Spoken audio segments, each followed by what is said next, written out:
Altura agora de olharmos para o espaço, começa aqui mais uma última fronteira.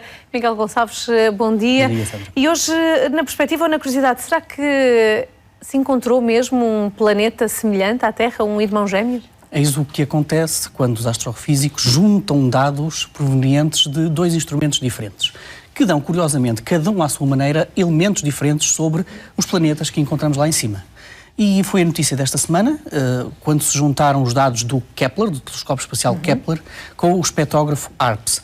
E isso permitiu apresentar o planeta 478b. Bom, isto é um bocadinho de batuice que eu estou a fazer. Ele já tinha sido apresentado em agosto, mas precisamente agora, quando foram juntados estes dois dados, do telescópio e do espectrógrafo, permitiu avançar a descoberta ou caracterizar muito melhor este planeta Kepler 78b.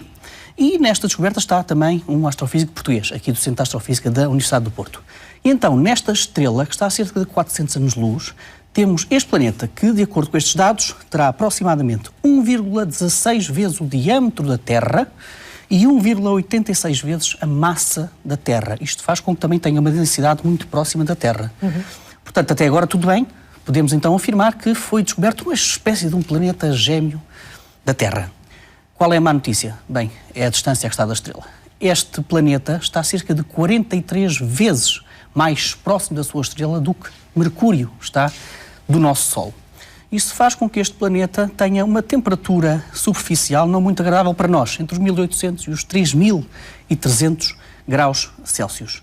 E a esta distância da sua estrela faz com que o seu ano demore 8 horas. Portanto, é um ano que demora 8 horas. E também os astrofísicos podem adiantar já qual será o destino deste planeta. Este planeta está a colapsar gravitacionalmente em direção à sua estrela. Isto é, ele vai mesmo ser atraído, engolido pela sua estrela. Isso é algo que nós não vamos ver durante o nosso tempo, porque isso vai acontecer nos próximos 3.000 milhões de anos. E, portanto, a descoberta deste planeta permite-nos dar outras ideias de como é que a complementaridade de telescópios e espectrógrafos, de diferentes técnicas de descobrir planeta, nos permite dar outras informações precisamente sobre esses planetas. Portanto, a nossa pesquisa, a nossa busca por um planeta gêmeo da Terra continua, mas desta vez vamos ver se conseguimos encontrar um planeta mais afastado precisamente da sua estrela. Mas esta semana também ficou marcado pela apresentação de um estudo teórico sobre que se pode resumir da seguinte maneira. Diz-me que estrela é que tu orbitas e eu digo-te mais ou menos se podes ter vida lá ou não. Uma outra maneira de ver as coisas é de perguntar, será que os diamantes serão os melhores amigos das mulheres e dos homens? Explica-nos isso. Muito rapidamente. Estrelas que contenham grandes quantidades de carbono transmitem também, no fundo, passam esse tipo de elementos químicos aos seus planetas. E, portanto, nós conhecemos planetas que são maioritariamente constituídos por carbono. E, portanto, têm até mesmo camadas dos seus planetas que são constituídos por diamantes. O diamante é carbono puro. E, portanto, os astrofísicos deram precisamente esse nome de planetas diamantes. Ora, o estudo teórico que foi apresentado hoje pela NASA diz-nos que sistemas planetários com grande concentração, com grande abundância de carbono, muito provavelmente não podem ter vida, por uma razão muito simples.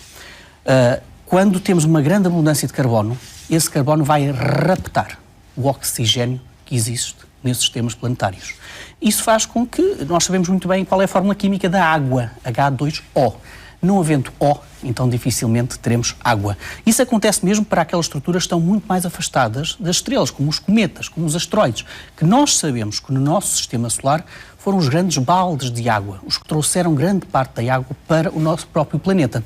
E, portanto, temos aqui um novo critério para tentar descobrir se os sistemas planetários podem ou não ser habitados de acordo com a vida que nós conhecemos. Ou seja, estrelas com uma grande concentração de carbono provavelmente não podem ter água e não podem ter, portanto, vida como nós conhecemos. E esta é uma das grandes ironias deste estudo. Repara bem, o carbono, que é essencial para a vida que nós conhecemos, se estiver em maiores quantidades, em maior abundância, vai raptar, vai impedir a formação de água, que é precisamente o solvente necessário para a nossa própria vida. Temos, portanto, então, aqui um jogo de abundâncias muito delicado entre o carbono e o oxigênio. Miguel, nós já sabíamos que ser piloto é uma profissão de risco, mas dados recentes mostram-nos que é uma profissão de extremo risco. E eu ia começar esta notícia com um pequeno aperitivo. Vou pedir aos nossos amigos da Regi que possam colocar no ar, Por uma razão muito simples, é que o Sol tem estado particularmente ativo. Nós estamos a ouvir... Crepitar, é o som do Sol? É o som de uma explosão do Sol, uma tempestade solar. Foi captada na banda do rádio astrónomo amador. Isto aconteceu na noite do dia 22 do mês passado. E isto também demonstra que o Sol, nestes últimos dias, tem andado particularmente ativo. Nós já sabemos, e quando nós falamos de um Sol ativo, perguntamos logo, e que efeitos é que isto vai ter na nossa Terra? Nós já conhecemos alguns desses efeitos, nomeadamente ao nível dos nossos satélites de comunicação, nossos satélites de localização, as auroras, que nós também conhecemos, e no ser humano. Bom, isso ainda é algo muito debatido, mas o que nós sabemos é que os seres vivos estão habituados a absorver radiação.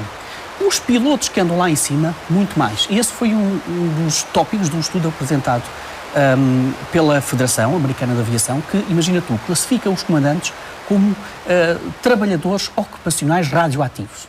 Por uma razão muito simples. A cada cerca de 150 mil quilómetros, eles absorvem a radiação equivalente a 20 radiografias. Imagina. E se tu achas isso preocupante, então deixa-me surpreender de uma outra maneira. Nós próprios, quando nós estamos, se nós vivêssemos ao nível do mar, a cada 10 dias nós absorvemos radiação suficiente para uma radiografia. Portanto, a absorção de radiação é algo que nós já estamos habituados. Em particular, para a aviação civil e não só, isso apresenta um outro tipo de estudos e de riscos. É que, hoje em dia, a aviação comercial está a utilizar cada vez mais rotas polares. Por uma razão muito simples. São rotas que poupam muitíssimo mais combustível, conseguem unir locais muito mais rapidamente e, portanto, usam e abusam desse tipo de rotas. Ora, o que nós sabemos é que, devido ao campo magnético da Terra, o campo magnético da Terra afunila a radiação que recebe do espaço, não apenas do Sol, mas a própria radiação cósmica de maneira geral, precisamente para os polos. E rotas que são utilizadas perto dos polos recebem até cerca de 3 a 5 vezes mais radiação do que as rotas junto do Equador. Ora, isso fez com que a NASA se preocupasse por essa questão e então decidiu inventar um mecanismo que no fundo funciona como uma previsão do clima espacial. Isto tem números por trás. Basicamente, se um piloto souber à partida qual será a radiação, como estará a radiação junto dos polos, então se calhar nós conseguimos antecipar, conseguimos traçar uma ou outra rota muito mais segura, não só para a tripulação, mas também para os próprios ocupantes do avião. E, portanto, isto tem um número.